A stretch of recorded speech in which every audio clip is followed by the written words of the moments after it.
मैं सलाम करता हूं और इस बेटी की बहादुरी को, मैं सलाम करता हूं उस बच्ची के माँ बाप को जिसने उस बच्ची को इतना बहादुर बनाया। ये आसान काम नहीं था। उस बच्ची ने उन नौजवानों की तरफ देखकर पुकार कर कहा, अल्लाहु अकबर, अल्लाहु अकबर, अल्लाहु अकबर।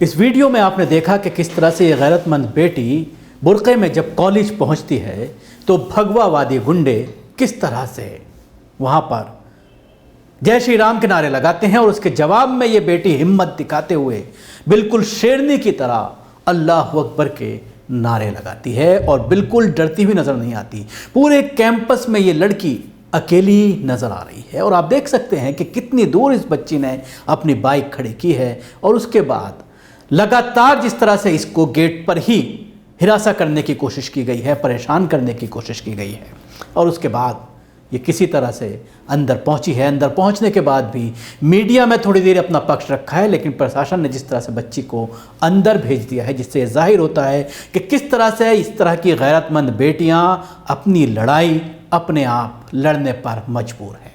आपने देखा किस तरह से कर्नाटक में लगातार बुर्क़े को लेकर के विवाद गहराता जा रहा है।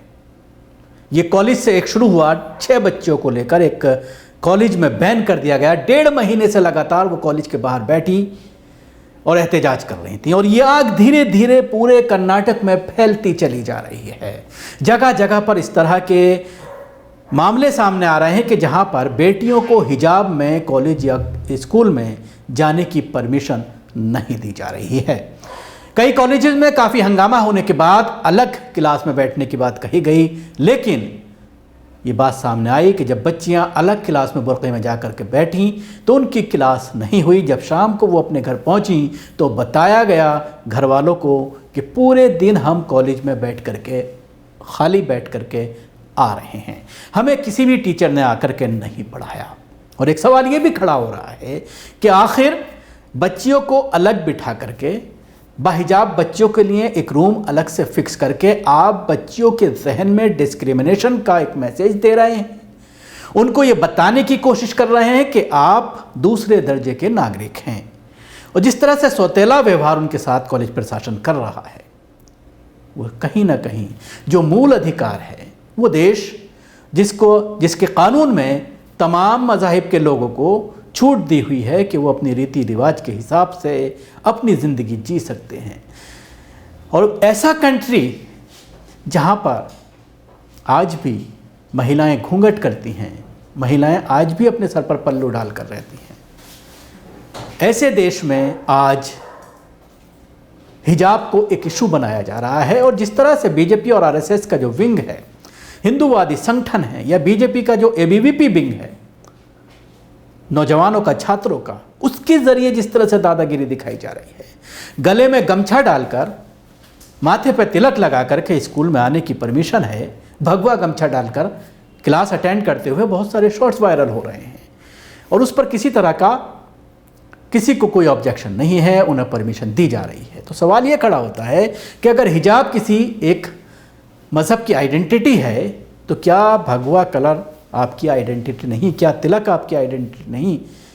ये सारी चीज़ें ऐसी हैं जो कहीं ना कहीं ये दर्शाती हैं कि आप खुद खौफज़दा हैं इस्लाम से, आप खुद खौफज़दा हैं बुर्क़े से, आप खुद खौफज़दा हैं हिजाब से, नहीं तो आप इस पर पाबंदी लगाने की बात क्यों कर रहे हैं? जिस तरह से कर्नाटक का एजुकेशन मिनिस्टर इस पूरे मामले पर खुलकर सामने आ रहा है, मामला हाई कोर्ट में पहुंचा है और केरल हाई कोर्ट का वर्डिक्ट मौजूद है जिसमें हिजाब पर पाबंदी को गैर कानूनी बताया गया है। कोई किसी पर हिजाब पर पाबंदी नहीं लगा सकता। और आपने देखा कि कई कंट्रीज़ में इस तरह की बात सामने आई कि हिजाब अगर पहन करके आप पब्लिक प्लेसेस में जाएंगे तो आपके ऊपर जुर्माना डाला जाएगा। इस तरह का ऑर्डर फ्रांस में आया और एक नौजवान सामने आया, एक बड़ा बिजनेसमैन सामने आया जिसने ये कहा कि किसी भी महिला का अगर चालान काटा जाता है, उस पर जुर्माना लगाया जाता है, तो उसका फ़ाइन वो अपनी जेब से भरेगा। और वो लगातार भर रहे हैं, जो आजकल सोशल मीडिया पर भी काफ़ी वायरल हो रहा है। इसी तरह से और कई कंट्रीज़ में हिजाब पर पाबंदी की बात उठी, ऑस्ट्रेलिया में उठी,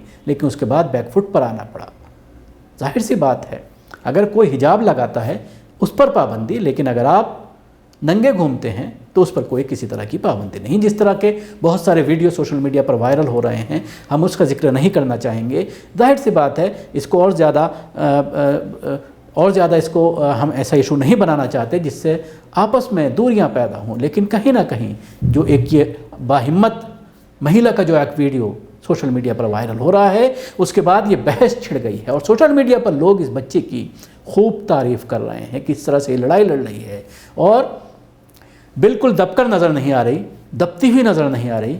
बाहर से ही जिस तरह से इसने स्टैंड लिया, बाहर खड़े होकर जब इसकी तरफ गुंडे भागे, जय श्री राम के नारे लगाने लगे, हाथों में जिस तरह से आप देख सकते हैं कि झंडे लिए हुए हैं, गले में गमछा डाला हुआ है भगवा, और लगातार जय श्री राम के नारे लगा रहे हैं। बच्ची पहले बाहर रुकती है, कई बार अल्लाह अकबर का नारा लगाती है और फिर चलती हुई वो शाहाना अंदाज में अंदर दाखिल होती है। और अंदर भी आने के बाद कुछ कैमरे वहाँ पर मौजूद थे मीडिया के, उनके सामने भी ये नारे लगाती है और उसके बाद अंदर कैंपस में जाते हुए इसका ये पूरा वीडियो आज सोशल मीडिया पर वायरल हो रहा है और लोग बार बार सवाल कर रहे हैं। कल जिस तरह से प्रधानमंत्री ने और आज राज्यसभा में, कल लोकसभा में जिस तरह से प्रधानमंत्री ने बहुत सारी बातें घुमाई लेकिन असल मुद्दे पर नहीं आए। जिस तरह से पार्लियामेंट के सेशन में धर्म संसद का मामला लगातार उठ रहा है, जिस तरह से मुसलमानों के ऊपर हो रहे हमलों का मामला लगातार उठ रहा है, लेकिन उस पर एक लफ्ज़ प्रधानमंत्री के मुंह से नहीं निकलता। पार्लियामेंट के अंदर ऐसी हवा तवाई की बातें करते हैं जिसका कोई इशू नहीं है। प्रधानमंत्री ने राष्ट्रपति के भाषण के ऊपर बात करनी थी, लेकिन वो पूरी तरह से इलेक्शन मूड में उनकी स्पीच नज़र आई। वो इलेक्शन मूड में नज़र आए क्योंकि आजकल वो रैलियों में तो जा नहीं रहे हैं, भीड़ है नहीं। जिस तरह से आपने देखा बिजनौर में ये कहते हुए रैली को पोस्टपोन कर दिया गया और वर्चुअल रैली की गई कि मौसम ख़राब है, लेकिन विपक्ष पूरी तरह से उनके ऊपर टूट पड़ा और ये कहा कि बीजेपी का मौसम ख़राब है, पूरे यूपी में धूप निकल रही है, बिल्कुल खुला हुआ मौसम है, किसी तरह की कोई दिक्कत नहीं है। बाकी तमाम नेता हेलीकॉप्टर से दौरा कर रहे हैं तो आपका हेलीकॉप्टर क्यों नहीं उतर सकता? जाहिर सी बात है वहाँ पर भीड़ नहीं थी, इसलिए मौसम ज़रूर बीजेपी का ख़राब होता नज़र आ रहा है और ये मामला लंबा होता जा रहा है। इसके साथ ही एक बड़ा सवाल खड़ा हो रहा है कि इस मामले को जिस तरह से मुस्लिम ऑर्गेनाइजेशन, बड़ी बड़ी ऑर्गेनाइजेशन, जमात उलमा हिंद जैसी, जमात इस्लामी, तबलीगी जमात या और जो बहुत सारी मुस्लिम जमातें हैं, उनके ज़रिए इस मामले को उठाना चाहिए था, इस पर आवाज़ उठनी चाहिए। कल all India Muslim personal law board का एक लेटर सामने आता है सोशल मीडिया पर और उसमें इस बात का खंडन किया जाता है कि बच्चों को परेशान ना किया जाए। कई दिनों के बाद इस लेटर के आने के बाद सोशल मीडिया पर सवाल खड़ा हो गया कि हमारी मुस्लिम लीडरशिप जो लाखों करोड़ों रुपया चंदे का दुनिया से इकट्ठा करती हैं, वो कहाँ हैं, वो इस पर क्यों बात नहीं कर रही? ये एक बड़ा सवाल है जिस पर लोग इन तंजीमों से, इन जमातों से पूछ रहे हैं। शुक्रिया। आपको हमारी कोशिश कैसी लगी ज़रूर बताएं। हमारे यूट्यूब चैनल को सब्सक्राइब करना ना भूलें, इसके साथ ही बेल आइकन जरूर दबाएं। अगर आप ये वीडियो फेसबुक पर देख रहे हैं तो पेज को लाइक करें, उसके साथ ही फॉलो भी करें।